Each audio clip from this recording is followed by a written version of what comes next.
Messieurs, could you speak about the project you have done here at Beyeler Fondation for this very special exhibition? Yes, shall I start? Okay. So, It's a collaboration? it's a collaboration between Father Haar and myself. We built a bed that is specifically designed to make you dream of flying,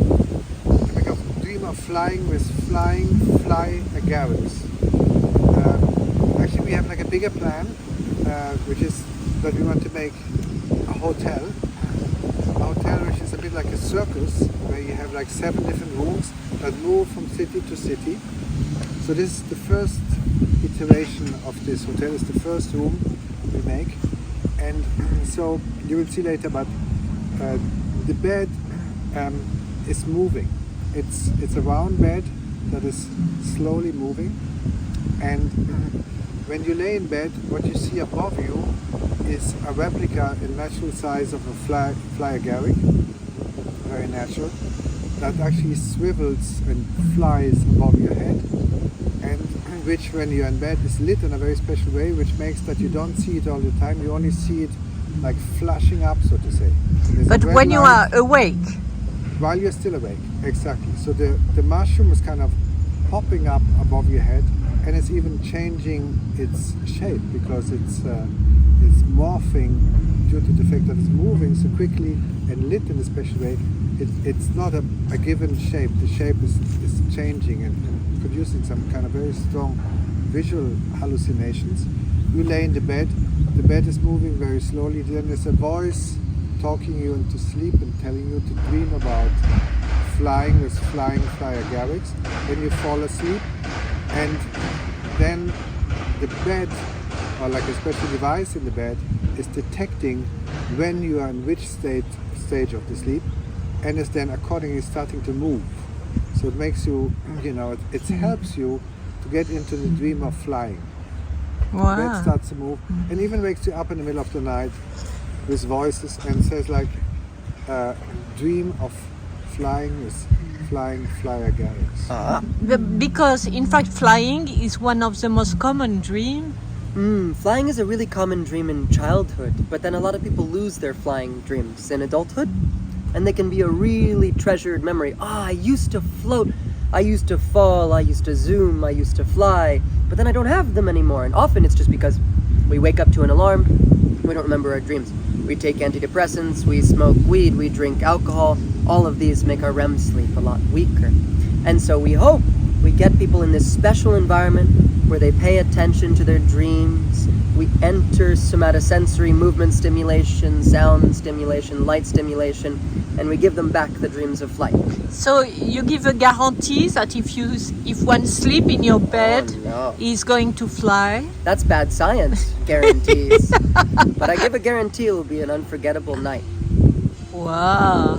So you want to make people more happy? No, I mean, that's definitely not about. It's about creating a very specific experience and see how you can live in your dreams. Because we tend to see dreams as being something very passive, just happens to you. But actually, no, you can influence them. You can influence the way how they are.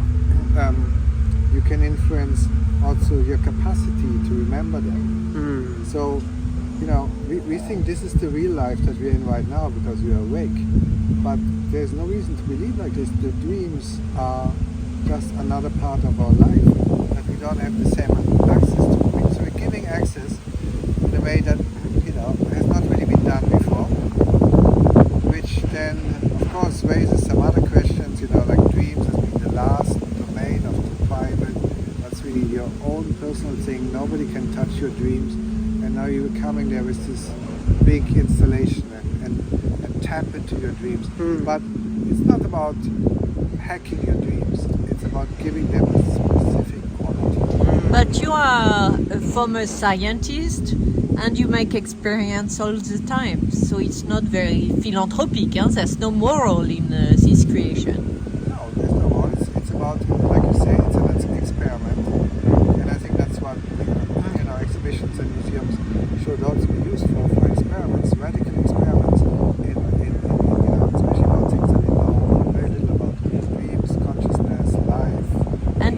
that the room given to dedicated to dreams is too small in the Western society? This you should answer. I think absolutely. I think the room given to contemplation and introspection in general, the room given to the absurd and the abnormal in general, is too small. And that dreams are this kind of edge case for what is speculative, for what is strange, and for what is subjective. And the more you look at your dreams, the more you open up to subjectivities and abnormalities in the waking world around you. But more and more we want to measure and categorize and normalize status quo, and dreams are extremely resistant to that kind of holding and that kind of rigid categorization. And so I think they've been pushed to a small part of ourselves. But an experience like this, Carsten, for instance, came to visit me at MIT, and we played with his dreams a little bit. And he had a dream which he remembers even now, more than a year later. And so I think that one big experience, sleeping overnight at the museum, will change how people feel about their dreams for quite a while. It's interesting to think that one of the most famous sentences of 20th century is "I had a dream." No? It's true. But so what are you doing in MIT? What is your role in a way? So I finished my postdoc there recently. So I was a master's student, a PhD student, a postdoc, done there. But the work was two kinds. One was focusing on if we could change dreams to make them about a specific topic, so when people woke up, they would perform more creatively around that topic. The other was focusing on nightmares and making people's nightmares less intense, so that you could lessen symptoms of traumas, anxieties, and depressions. So creative dreams and nightmares.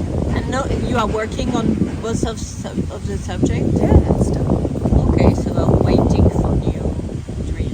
Yeah. Adam lives in Alaska now That's true. because I live in Alaska because I'm really curious about indigenous dreaming traditions also. So Carsten and I have been speaking recently, for instance, about mutual dreaming, dream sharing, how talking about your interior world can structure your exterior world, what it means to tell someone about where I go at night and what that space is like. So I'm in Alaska because there's a long history of dream sharing amongst the tribal peoples there of Alaska. So we ought not to say anymore, it's only a dream.